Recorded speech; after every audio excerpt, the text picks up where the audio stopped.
everyone had the luxury of expressing the unique combinations of talents in this world, our society would be transformed overnight.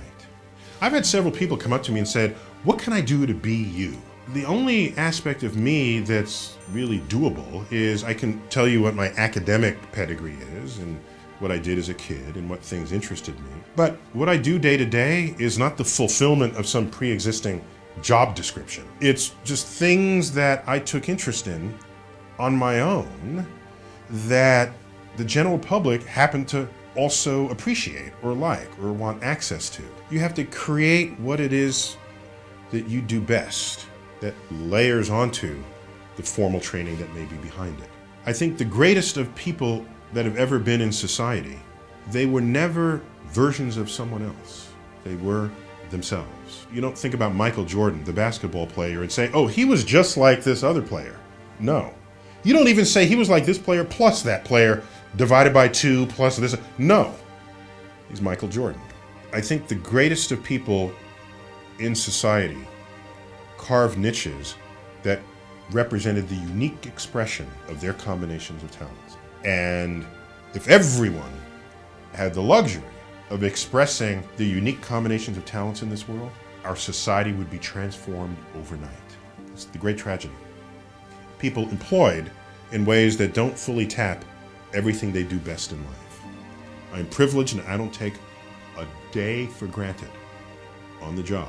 What people most warmly receive about what I do are some of the things that I do best in life. So your task is to find the combination of facts that apply to you. Then people will be the path to your goal. The act of learning by life experience has sufficient value that to just have someone tell you what you should or shouldn't do is not what makes you who and what you are. Who and what you are is what you do and what you learn from what you did. Yeah, you can tell somebody something, but if they don't think it's true, it'll fall on deaf ears. Let them find out. And the act of finding out is the lesson, not the lesson itself. So there is nothing I can tell myself at any time in life because I am learning what it is to be alive. I'm learning what it is to become a scientist.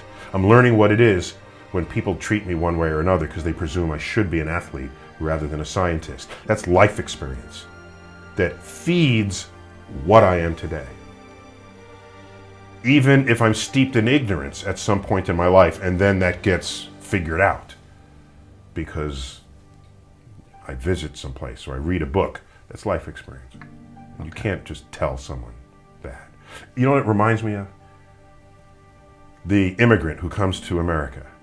And this is an oft retold kind of story. They come to America with not a penny to their name, and they work hard, and they start a business, and they finally get actually wealthy. Right? Not an uncommon story in America. And they struggled, and they knew the meaning of a dollar, and so then they have a family. And they say to themselves, "I will never have my kids experience the poverty that I had, or the hunger, or not knowing where the next meal. That will not happen with my kids." So the kids have everything provided for them. And then they become deadbeats. And then then the parent says, "Where did I go wrong? I gave you everything I didn't have."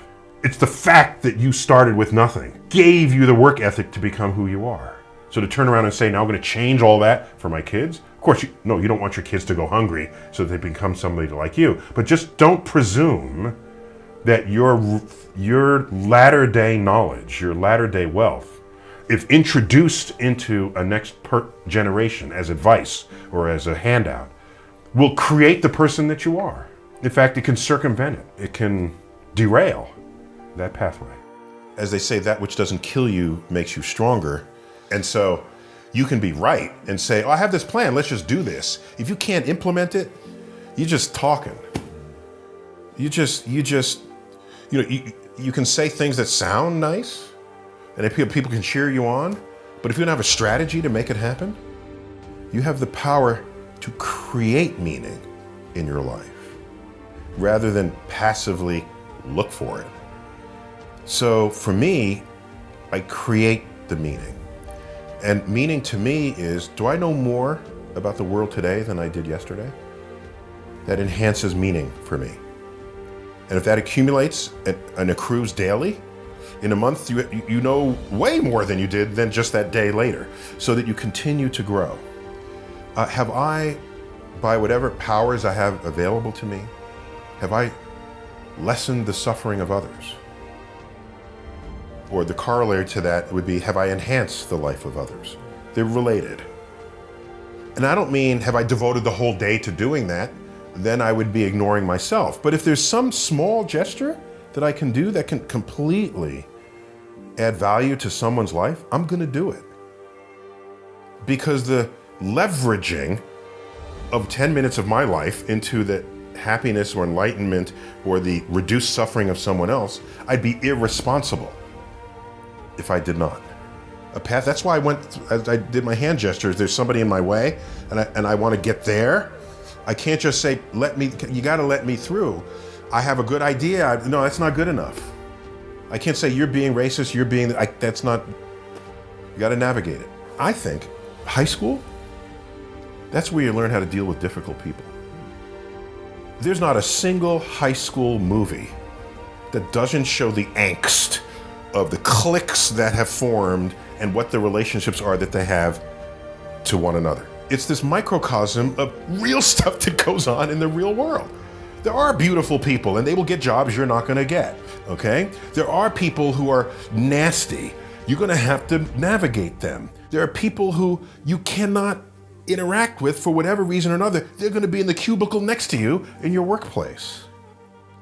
So I think we undervalue the total social pot that people are tossed into in their high school experience.